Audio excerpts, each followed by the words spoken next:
Avant de commencer cette vidéo, j'ai absolument besoin de toi. Le principe de ce concept sous forme de podcast actuellement, c'est de faire un truc beaucoup moins travaillé, beaucoup moins dit professionnel, pour pouvoir être un peu plus intimiste et vous partager un peu plus ma vision de la magie. Voilà, que vous voyez un petit peu ce que je pense, ma manière de voir les choses en magie effectivement. Et donc c'est un format qui vous serait dédié. Donc je sais que ça ferait beaucoup moins de vues, mais j'ai quand même besoin de savoir sous quel type de format justement vous aimeriez le voir. Plus sous forme de podcast, comme là vous pouvez voir, donc il n'y a aucune image. Plus comme d'habitude, un format travaillé, propre, clean, mais avec du montage, quali et tout, et je parle d'un sujet qui me plaît. Ou alors, pourquoi pas, un vlog ou toute autre idée qui vous plairait. Voilà, vlog, par exemple, je porte la caméra et je parle du sujet en marchant, en découvrant des choses et justement, pourquoi pas en allant faire un truc de magie. J'en sais rien, c'est qu'une idée.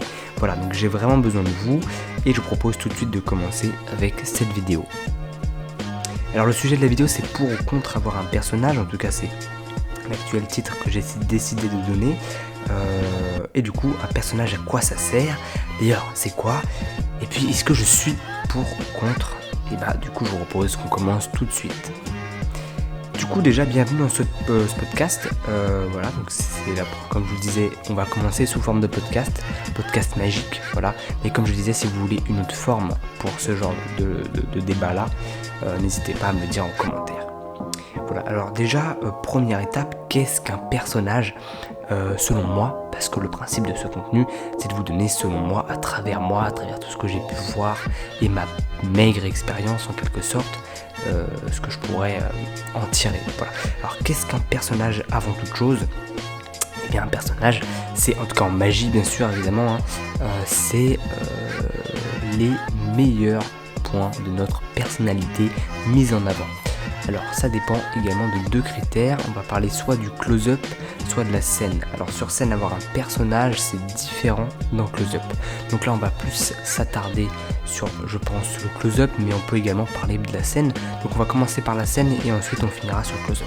Donc la scène, très simplement, c'est pour avoir un personnage, il peut être beaucoup plus rocambolesque, beaucoup plus irréel que en close-up, parce qu'on n'est pas du tout en contact avec les gens, ou en tout cas très très peu.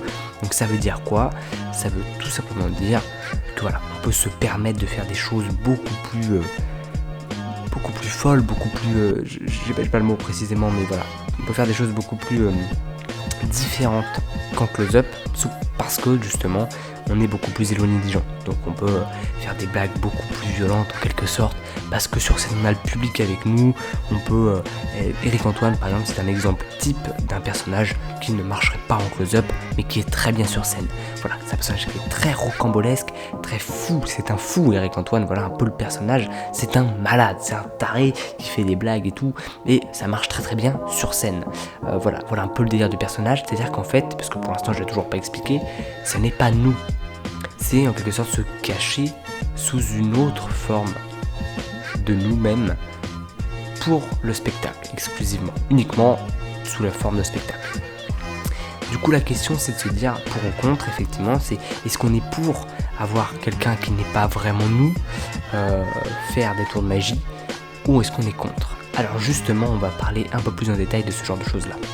Comme je vous disais au début, un personnage, selon d'ailleurs Darwin Ortiz, David Stone et beaucoup d'autres, c'est vraiment, en fait, on va prendre nos qualités et les mettre en avant. Si on est quelqu'un de marrant, de drôle, enfin même l'humour c'est quelque chose de différent, mais bon, voilà, si on est quelqu'un de très, je sais pas, dans notre personnage en tout cas, en close-up, vous allez comprendre, de très, je sais pas, quelqu'un de très poli, on pourrait vraiment mettre en avant. Voilà, c'est quelqu'un de très sociable plutôt, mets-le en avant, tu vois. J'ai pas vraiment de points, mais voilà. Trouve tes points positifs en tant que magicien et vas-y. Moi je sais que j'ai une facilité à être assez à l'aise avec les gens et j'en profite. J'ai ce côté-là assez dérisoire qui va arriver tout seul en mode improvisation. Vous voyez, ou par exemple, je sais pas, ce côté très poétique dans mes textes, c'est naturel, et même le parler, avoir des petites morales, des conneries comme ça avec les gens, c'est un truc que j'aime bien faire. Voilà, donc là c'est un truc qu'on met en avant parce que c'est notre point fort, notre point positif de notre personnage. Et là on parle exclusivement de close-up, donc je mélange un petit peu tout, on va à droite à gauche, donc c'est pas très clair, mais c'est un peu le cas, je dis, c'est beaucoup moins travaillé, et c'est vraiment, c'est en quelque sorte du one shot. Voilà, c'est pour ça que je trouve que ce contenu peut être intéressant, comme ça vous découvrez un peu plus sur moi, on casse ce côté très pro de la vidéo, très regardez comment c'est cadre et c'est clean. On va valser un petit peu avec un contenu légèrement différent, plus brut, voilà. Sinon, du coup, sur scène, on peut se permettre d'avoir un personnage beaucoup plus fou. Moi, par exemple, sur scène, je sais que j'adore la scène, j'en ai fait beaucoup depuis tout petit. On peut être complètement différent. C'est pour ça qu'on peut faire du théâtre sur scène, autrement dit, être quelqu'un d'autre, littéralement, jouer un autre rôle. On peut être très timide et réservé dans la vraie vie, et devenir quelqu'un de complètement fou, un peu comme Eric Antoine, ou je sais pas, quelqu'un de très mystérieux, poétique, faire l'enquêteur, par exemple, vous voyez, être un enquêteur, vous voyez, ça peut être vraiment le sujet du spectacle. On va mener une enquête pour découvrir qui est le cambrioleur ou je ne sais quoi, sous forme d'un spectacle de magie. Je vous donne des idées, en plus c'est gratuit. Mais en close-up, ça on ne pourra pas le faire. On ne pourra pas se permettre d'être un enquêteur cherchant le cambrioleur. Les gens vont clairement tout de suite détacher parce qu'ils vont savoir que ce n'est pas vous. Du coup, pour créer un personnage en close-up, en quelque sorte, c'est vos points positifs que vous mettez en avant. Du coup, voilà, un personnage un petit peu ce que c'est. Et maintenant, à quoi sert un personnage ? Eh bien, un personnage, ça permet de se détacher. Première étape, c'est, en fait, il n'y a pas d'ordre précis, mais je pense que déjà un des points qui est essentiel, c'est, voilà, on a souvent tendance à ne pas vouloir se montrer comme on est réellement. En tout cas, sur scène, c'est très très rare de se montrer comme on est. Genre, voilà, c'est moi, je suis avec vous et tout, les gars. Et voilà, comme je suis dans la vraie vie, je suis comme sur scène, c'est très très très très rare, voire impossible, j'ai jamais vu ça. Moi personnellement, ce n'est pas du tout mon cas. Pour des amis et tout qui m'ont déjà vu sur scène, ils m'ont dit putain, c'est quelqu'un d'autre. On dirait quelqu'un d'autre qui est sur scène.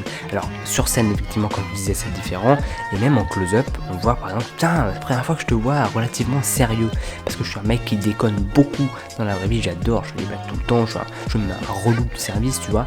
Mais en close-up, je garde ce côté assez sérieux, même si effectivement l'humour est très très très très important en magie, même s'il ne faut pas le prioriser. Du coup, là un petit peu, alors à quoi sert le personnage ? Du coup, c'est premièrement de se détacher, comme je vous disais, et ça permet également, se détacher, c'est-à-dire faire la différence entre la vraie vie et le spectacle. Quand je suis en train de faire du close-up, en train de faire du spectacle, je suis quelqu'un d'autre, je suis dans la peau d'un personnage. C'est-à-dire, voilà, c'est aussi une facilité de ne pas se dévoiler tel qu'on est réellement, dans le sens, toutes nos failles, tous nos trucs et tout, même si effectivement, dévoiler ces failles, en tout cas les failles de notre personnage, peuvent être très très intéressants, en tout cas dans notre tour de magie. Comme ça, les gens pourront plus s'identifier à quelqu'un qui effectivement a également des faiblesses. C'est pas le boss, c'est parce que t'es sur scène, que t'es le king et que tu maîtrises absolument tout. Voilà un petit peu le concept, et du coup à quoi sert le personnage, on va reprendre effectivement parce que je m'en mêle pas mal. Vous voyez, quand c'est pas écrit tout de suite, c'est moins stylé, hein. La vidéo sera très longue en plus, je pense. Du coup, déjà il y a première étape ceci, et ensuite ça permet effectivement de juste montrer l'image qu'on a envie de montrer de nous-mêmes. C'est-à-dire que si on a des défauts, on a tous des défauts, il faut vraiment les éviter un maximum quand on crée un personnage. C'est-à-dire que si on fait du close-up, c'est quelqu'un qui a tendance à avoir une répartie assez méchante, voilà, avec un spectateur par exemple, ça arrive effectivement que parfois on soit un peu énervé et qu'il fasse une remarque qui n'est pas forcément très sympathique et qu'on réponde même méchamment et qu'on casse ce truc là. Donc c'est un exemple, hein, mais c'est pas vraiment lié au personnage, mais vous allez comprendre, c'est en fait ça peut être un défaut. Voilà, si c'est régulier, de toujours avoir cette tendance à répondre, à casser les spectateurs, c'est très mauvais. Voilà, ça c'est une partie de votre personnage que vous allez atténuer au minimum. Donc il n'y a plus de ça et vous mettez que votre positif. Ah voilà, je suis un mec très poétique, bim, je le mets en avant. Sans en abuser bien évidemment. Voilà un petit peu, je pense, selon moi, l'intérêt d'un personnage. Il y a sans doute beaucoup d'autres raisons que je n'ai pas actuellement en tête. Donc n'hésitez pas à me dire selon vous à quoi sert un personnage. Et du coup, très simplement, même si je pense qu'il n'y a pas un grand intérêt à répondre à cette question, pour ou contre avoir un personnage, je pense qu'on est tous d'accord pour dire qu'on est pour, bien que évidemment si vous êtes contre, dites-le moi en commentaire, ça argumenter c'est génial. Moi j'irai pour évidemment parce que je l'ai fait. Alors j'ai pas testé les deux, évidemment je pourrais pas me dire ça, mais juste parce que c'est instinctif et naturel de ne pas être nous-mêmes. Même dans la société, avec des gens dehors et tout, nous ne sommes pas réellement nous-mêmes, on se cache derrière un personnage. Regardez les réseaux sociaux un petit peu, bon là ça devient néfaste et négatif, on se cache derrière quelqu'un, voilà, hein. Il y a un truc qui est très intéressant, une phrase qui n'a pas grand chose à voir, mais vous allez comprendre aussi, c'est voilà, quand on est sur les réseaux sociaux, on va vouloir se comparer un petit peu aux autres, Ça peut être pareil pour le personnage, voilà. Ne comparez pas votre arrière-boutique à la vitrine des autres. Eh bien, on pourrait dire que notre personnage, c'est notre vitrine et nous, en quelque sorte, c'est notre arrière-boutique. Qu'est-ce que ça veut dire par arrière-boutique dans le sens toutes les conneries, tout ce qui est éparpillé, qui est mauvais, c'est en gros voilà comment on est, mais nous, comment on va s'exposer sur scène.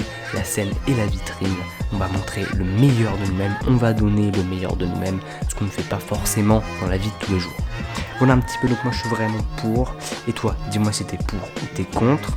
On se retrouve très prochainement, c'était 9 de pique. Vive la magie et à bientôt. Et n'oublie pas de me dire en commentaire si ça t'a plu. Et effectivement, si tu veux voir ce genre de choses là sous un autre format, un vlog avec juste une image, ça peut être beaucoup plus intéressant, en marchant, en voyant un truc cool, paysage. Est-ce que vous voulez un truc peut-être plus professionnel ou effectivement comme mes vidéos habituelles qui permettraient d'être beaucoup plus accroché, parce que là c'est un format qui est relativement long, qui est juste audio. Je doute très fort que beaucoup de gens arrivent jusqu'ici. Si déjà il y a une personne, c'est fabuleux, n'hésite pas à me le dire en commentaire si c'est ton cas, et je me tais tout de suite parce que ça fait un bon moment. Ça fait un très long moment et donc je te dis à très bientôt. Vive la magie et à bientôt.